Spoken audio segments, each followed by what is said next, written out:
In the ever-evolving landscape of higher education, one of the most significant and controversial trends of recent decades has been the increasing influence of corporations on university campuses. This phenomenon has transformed the way institutions operate, conduct research, and educate students, sparking intense debate among educators, policymakers, and the public. Picture this. You're strolling through your university campus, admiring the gleaming new research center with a familiar corporate logo plastered on its facade. You might think, wow, how generous of them to support education. But hold on to your mortarboards, folks, because we're about to dive into the not-so-simple world of corporate influence in higher education. Did you know that over 70% of university funding comes from corporate partnerships? That's right, 70%. It's like universities and corporations are in some kind of academic tango, and we're all just trying to figure out who's leading the dance. This statistic alone is enough to make you spill your overpriced campus coffee, isn't it? Now, before you start picturing CEOs in graduation gowns handing out diplomas, let's break this down. Corporate funding in higher education isn't inherently good or bad. It's more like that friend who crashes on your couch. They might help pay the rent, but they also eat all your snacks and hog the TV remote. It's complicated, to say the least. So, what's the big deal? Well, imagine you're a researcher working on a groundbreaking study about the effects of sugary drinks on health. Plot twist. Your lab is funded by a major soda company. Suddenly, that research feels a bit sticky, doesn't it? This scenario isn't just a hypothetical. It's happening in labs and classrooms across the country, raising eyebrows faster than a pop quiz in quantum mechanics. This is where the concept of academic freedom comes into play. It's like academic Jenga. Pull out the wrong block, and the whole tower of independent thought and unbiased research could come tumbling down. Academic freedom is the bedrock of higher education, the secret sauce that allows professors and students to pursue truth without fear of repercussions. But when corporate interests enter the picture, that freedom can start to feel as fragile as a house of cards in a wind tunnel. But wait, there's more. Corporate influence doesn't just stop at research.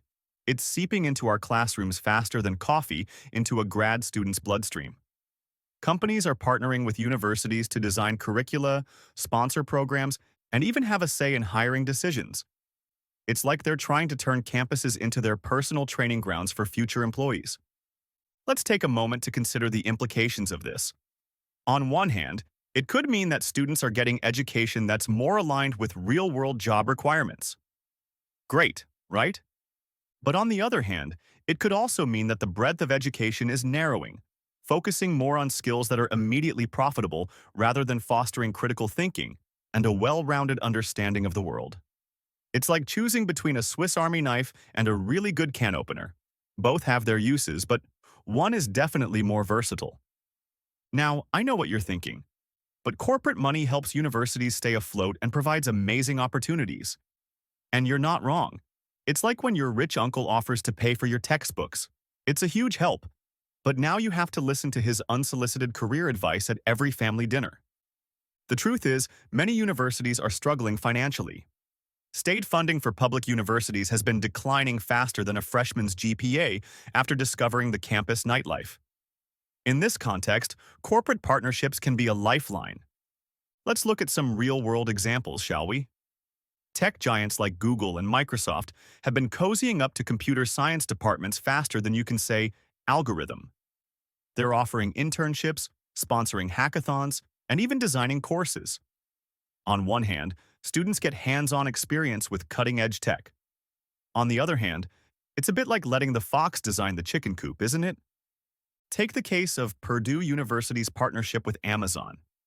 In 2019, they launched a program where Amazon employees could earn a degree in cloud computing technologies. Sounds great, right? Students get education tailored to a booming industry, and Amazon gets skilled workers.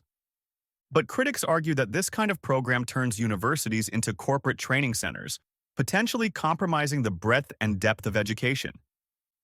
But it's not just tech. Big Pharma has been playing doctor with medical schools for years. They're funding research, sponsoring conferences, and even providing free samples to students. It's great for advancing medical knowledge, but it also raises questions about potential biases in treatment recommendations. A study published in the Journal of the American Medical Association found that medical students who received gifts from pharmaceutical companies were more likely to hold favorable attitudes toward those companies' products. It's like getting a free t-shirt at a sports game.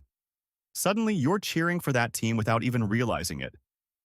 And let's not forget about the fossil fuel industry's flirtation with geology departments. Nothing says unbiased earth science quite like a lecture hall named after an oil company, right?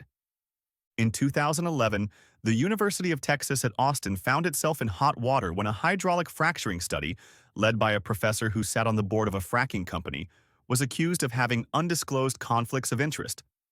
Talk about being caught between a rock and a hard place. These examples highlight a crucial point. Corporate influence in higher education isn't just about money changing hands. It's about shaping the very nature of education and research.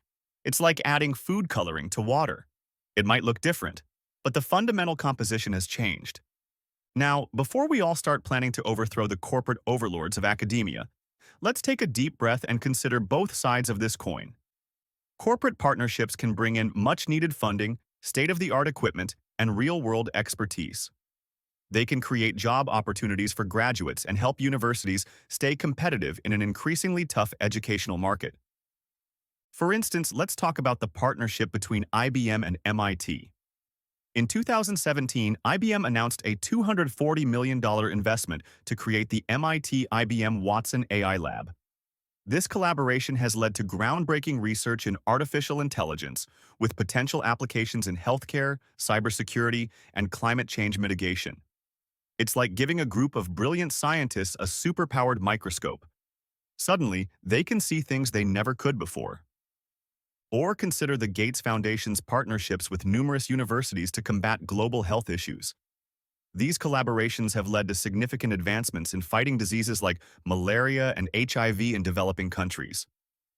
It's a prime example of how corporate, or in this case, foundation, funding can be used to address pressing global challenges. But, and it's a big but, bigger than the one you get from stress eating during finals week. We need to be aware of the potential drawbacks. Corporate influence could lead to a narrowing of research focus, with more emphasis on commercially viable projects and less on pure scientific inquiry or humanities research. It could result in conflicts of interest that compromise the integrity of academic work. And it might shape curricula in ways that benefit specific industries rather than providing a well-rounded education. Take the case of tobacco industry funding in universities. For decades, tobacco companies funded research that downplayed the health risks of smoking. It wasn't until the 1990s that many universities began to reject tobacco funding, recognizing the ethical implications. This example serves as a cautionary tale about the potential for corporate funding to skew research priorities and outcomes. So, what's the solution? Well, if I had all the answers, I'd be sitting in a university president's office instead of talking to a camera. But I can tell you this: transparency is key. Universities need to be upfront about their corporate partnerships and have clear guidelines to protect academic freedom and integrity. Some universities are already taking steps in this direction. For example, Stanford University has a rigorous conflict of interest policy that requires researchers to disclose any financial interest related to their work. It's like having a nutrition facts label for research. You know exactly what's going into it. We also need to maintain a diversity of funding sources. Relying too heavily on corporate money is like putting all your eggs in one basket, a basket that's tied to the stock market. Public funding, alumni donations, and endowments all play crucial roles in maintaining the independence of higher education institutions. Speaking of public funding, let's talk about the elephant in the room. Or should I say the shrinking elephant? State support for public universities has been on a downward trend for years. According to the Center on Budget and Policy Priorities, state spending on public colleges and universities remains well below historic levels, despite recent increases. This decline in public funding is like a slow leak in a tire. It's forcing universities to look elsewhere for financial support, often turning to corporate partnerships to fill the gap. But here's where it gets interesting. Some argue that this shift towards corporate funding is actually a result of public policy choices. By reducing public funding for higher education, governments are indirectly pushing universities into the arms of corporate partners. It's like telling someone they need to eat, but then removing all the food from their house. They're going to look for sustenance elsewhere, even if it's not ideal. This brings us to an important point. The issue of corporate influence in higher education isn't just about what's happening on campus. It's tied to broader societal trends and policy decisions. It's about how we, as a society, value education and research. Do we see it as a public good that deserves public support, or as a service that should be subject to market forces? And here's where you come in, dear viewer. As students, alumni, or just concerned citizens, we need to stay informed and ask questions. Who's funding the research you're reading? What companies are partnering with your university? How might these relationships affect your education? But don't stop at asking questions. Get involved. Attend town halls, write to your representatives, vote in local elections. The future of higher education isn't just being decided in boardrooms and faculty lounges. It's being shaped by public opinion and policy decisions. Now, let me leave you with a striking example that really drives home the complexity of this issue. In 2019, the Massachusetts Institute of Technology, MIT, found itself in hot water over its ties to Jeffrey Epstein. The controversy led to revelations about how the university handled donations and raised questions about the ethical implications of accepting money from controversial sources. This case study shows both the benefits and drawbacks of outside influence in academia. On one hand, donations and partnerships can fund groundbreaking research and provide opportunities for students. On the other hand, they can compromise a university's values and reputation if not managed carefully. The MIT case sparked a nationwide conversation about transparency in university funding and the need for clear ethical guidelines. It's a perfect example of how corporate and private influence in higher education is not just an abstract concept, but something that can have real, sometimes messy consequences. But let's not end on a down note. For all the challenges posed by corporate influence in higher education, there are also inspiring examples of how it can be managed ethically and effectively. Take the University of California, Berkeley's BP-funded Energy Biosciences Institute. Despite initial controversy, the university implemented strict guidelines to protect academic freedom and ensure transparency. The result? Groundbreaking research in biofuels that could help combat climate change. It's like turning lemons into lemonade. Or in this case, turning oil money into green energy research. Or consider the Broad Institute, a biomedical and genomic research center founded through a partnership between MIT, Harvard, and philanthropists Eli and Edith Broad.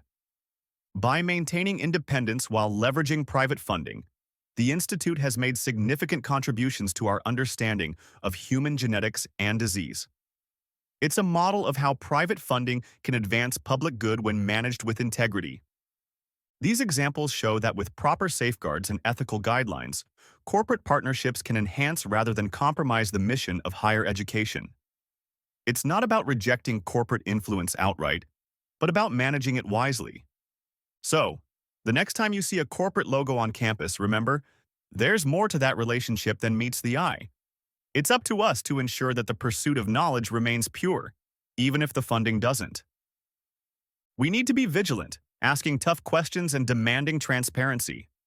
But we also need to be open to the possibilities that these partnerships can bring when managed ethically. In conclusion, corporate influence in higher education is like that double-shot espresso you grab before a big exam. It might give you a boost, but too much can leave you jittery and unfocused. As we navigate this complex landscape, let's strive for a balance that preserves the integrity of our educational institutions while embracing the opportunities that partnerships can bring.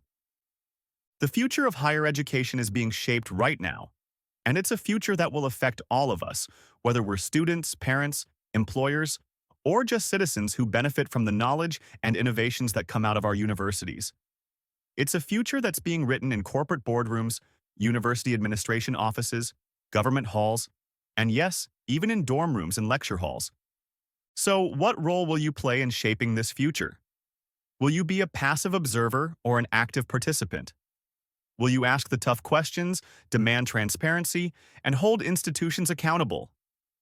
Will you support policies that strengthen public funding for education, or will you embrace the corporate model? These are questions we all need to grapple with because the answers will shape not just our educational institutions, but our society as a whole. Remember, knowledge is power, and understanding who's influencing that knowledge? Well, that's superpower. Stay curious, stay critical, and don't be afraid to challenge the status quo. After all, isn't that what education is all about? And hey, if this video has got you fired up about the future of education, don't keep it to yourself. Share it with your friends, debate it in your study groups, bring it up at your next family dinner.